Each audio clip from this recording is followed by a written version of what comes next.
Here we are with Remy. So she had her free play where she just got to run. At our facility, they get to run and play with other dogs.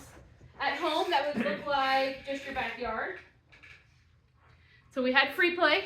Then we had our training walk, which you saw in the videos. And now we're doing the bed. The bed is a raised cot where she has to be in that calm, cool, and collected position. So her bum needs to be down. That could be in a sit or a lay, whatever that is, but her bum has to stay down. Right now she's half wanting to play with Ollie, who's homeschooling, and Bubbles and Guppy, who's also chilling on their bed. If you don't have a raised cot, you're going to want to go ahead and order one. You can get them from Amazon, you can go to Petco and get them wherever you want. But they're just an elevated bed, so it really helps with helping us teach her this fixed space concept. So on the leash, we had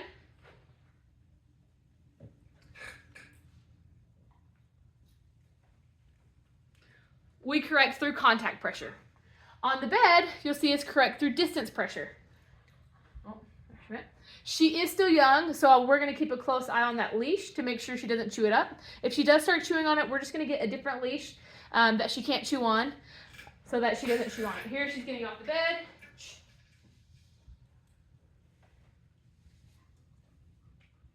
I'm just standing in front of her, applying that distance pressure until she puts her bum down. As soon as she does, I release that pressure. And so we're just practicing this. Right now, we're doing little to no distractions. We do still have life happening, but the other kids aren't home from school yet, so it's a pretty chill. We do have this big door she keeps trying to look out. So there are some distractions, but we're actually going to make the distractions more and more and more and more. We want her to practice this impulse control while we have time to teach her versus when she doesn't have time.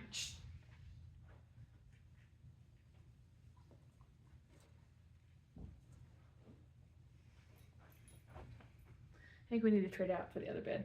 This bed's a little small, so we're actually going to switch her to a little bit of a bigger bed right quick. So I'm going to grab her leash and invite her off of her bed while Scott goes and grabs me the bigger bed. To get her off of her bed, you're going to give a tug. That's how she knows it's time to get off the bed. We don't tell her to come. We don't tell her to get off. None of that right now. Once she gets older and she's doing a really good job controlling those impulses, then we can start to give her verbal commands. Right now, we don't want her waiting and listening for something. We want her just to chill on the bed.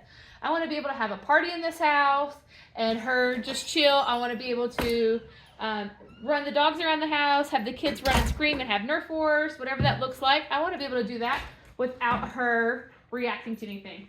Here we have a little bit of a bigger bed. I'm going to ask her to come on the bed again. I'm going to apply contact pressure with the leash, distance pressure with my body.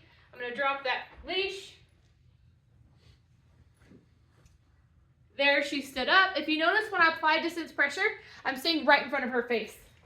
Wherever her face moves, I move. And then as soon as all of her paws are back on the bed and she's in that calm position, I release that pressure.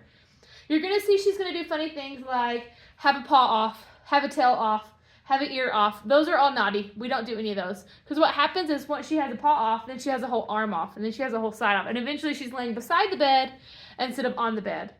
While we're in training, everything is exact. We are walking on a loose leash, working on impulse control while on leash. Right now, we're working on impulse control on a fixed space. The leash is still on there because at some point she's going to jump up and run, and it's really hard to chase down a dog, but it's really easy to step on a leash and then walk the dog back to a space. So that leash is there to help me.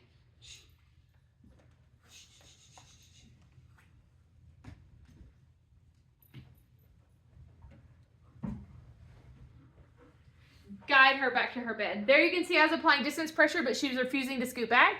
So I just grabbed that leash, pulled her back as I was kind of bumping her with my legs, and got her back onto that bed. As soon as her bum went down, we released that pressure. Again, we're just helping her learn how to be calm, cool, and collected.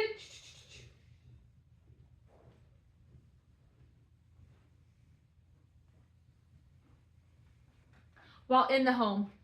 Playtime would be outside during free play. In the home is calm time. We don't need to worry about jumping on anyone.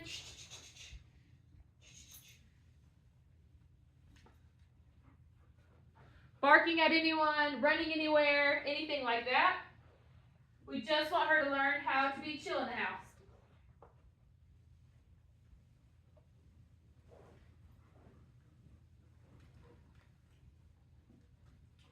And this does mean the first few days will be like 500 times of putting her on her bed.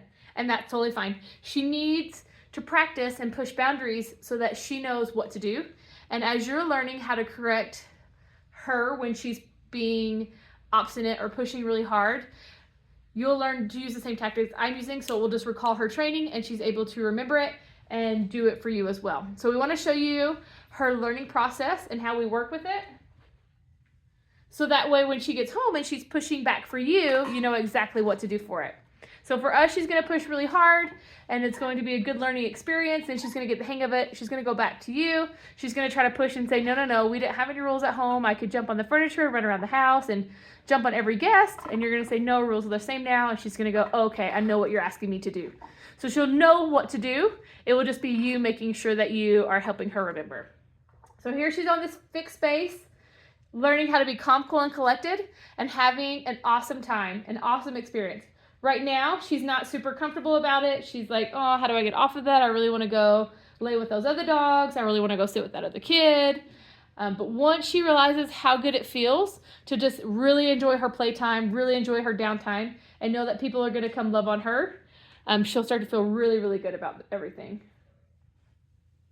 So just a little note on the size of the bed, because people always ask how big of a bed they should get. We switched her up to this bigger size, and this bed that she's on right now is about 40 inches by 30 inches. So something in that ballpark of a size would be good.